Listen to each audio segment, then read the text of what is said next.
बोलिए कृष्ण बलदेव की जय, सनातन धर्मों की जय। प्रिय सज्जनों,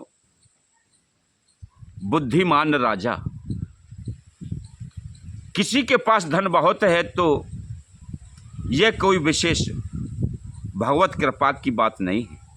ये धन आदि वस्तुएं तो पापी को भी मिल जाती हैं।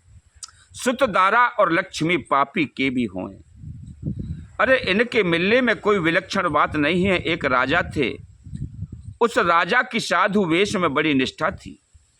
यह निष्ठा किसी किसी में भी होती है। वह राजा साधु संतों को देख करके बहुत राजी होता। साधु वेश में कोई आ जाए, कैसा भी आ जाए, अरे उसका बड़ा आदर सम्मान किया करता था, बहुत सेवा करता था। कहीं सुन लेता कि अमुक तरफ से संत आ रहे हैं तो पैदल जाता और उनको ले आता, महलों में रखता और खूब सेवा किया करता था। साधु जो मांगे वही देता था। उसकी ऐसी प्रसिद्धि हो गई। पड़ोस देश में एक दूसरा राजा था। उसने यह बात सुन रखी थी कि उनके मन में ऐसा विचार आया कि यह राजा बड़ा मूर्ख है, इसको साधु बनकर कोई भी ठग ले।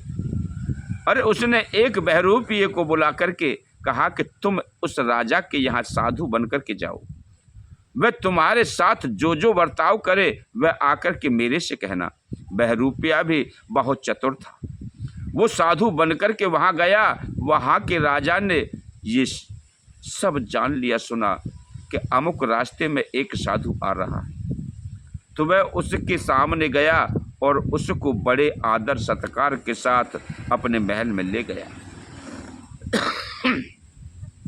अपने हाथों से उसकी खूब सेवा की। एक दिन राजा ने उस साधु से कहा कि महाराज कुछ सुनाओ। साधु ने कहा कि राजन, आप तो बड़े भाग्यशाली हो कि आपको इतना बड़ा राज्य मिला है, धन मिला है। अरे आपके पास इतनी बड़ी फौज है। अरे आपके स्त्री पुत्र नौकर आदि सभी आपके अनुकूल हैं, इसलिए भगवान की आप पर बड़ी ही असीम कृपा है।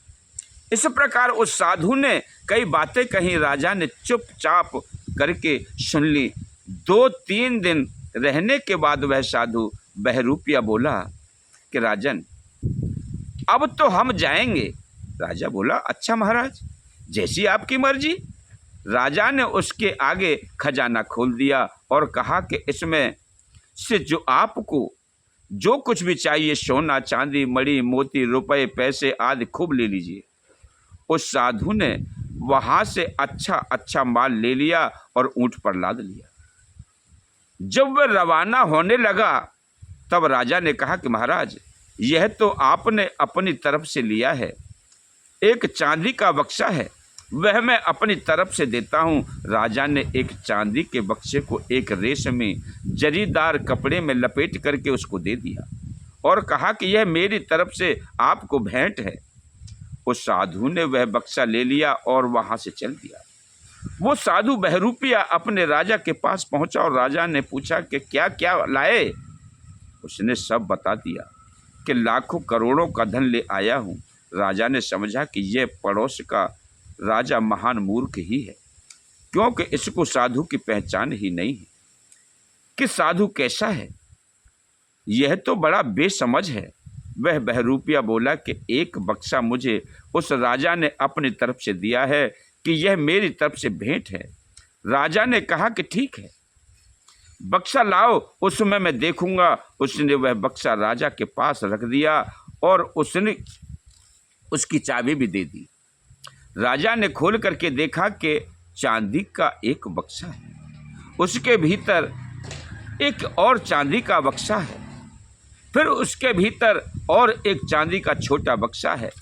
अरे मेरे प्रिय सज्जनों, तीनों बक्सों को खोल करके देखा तो भीतर के छोटे बक्से में एक फूटी कौड़ी पड़ी मिली।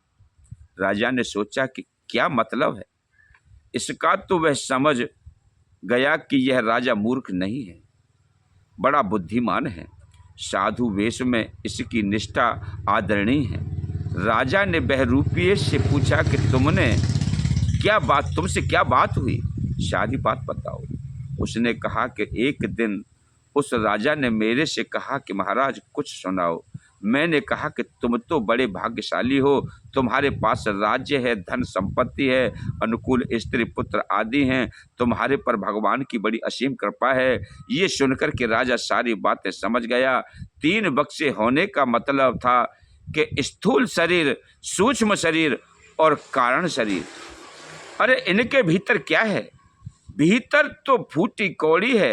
अरे कुछ नहीं है। बाहर से वेशभूषा बड़ी अच्छी लगती है, बाहर से बड़े अच्छे लगते हैं, पर भीतर कुछ भी नहीं है। आप पर भगवान की बड़ी कृपा है। यह जो बात कही ये फूटी कौड़ी है। यह कोई कृपा हुआ करती है। कृपा तो यह होती है कि भगवान का भजन करें और भगवान में लग जाएं, उनकी स्तुति वंदना करें, अपने ध्यान चेतन को वहीं लगा लें, अपने आप को परमात्मा से जोड़ लें। सारी वसुधा, सारी संपत्ति वही है, वही राजा है, वही सर्वश्रेष्ठ राजा है जिसने परमात्मा को प्राप्त कर लिया, जो परमात्मा की शरण में चला गया। बोलिए गोविंद भगवान की जय।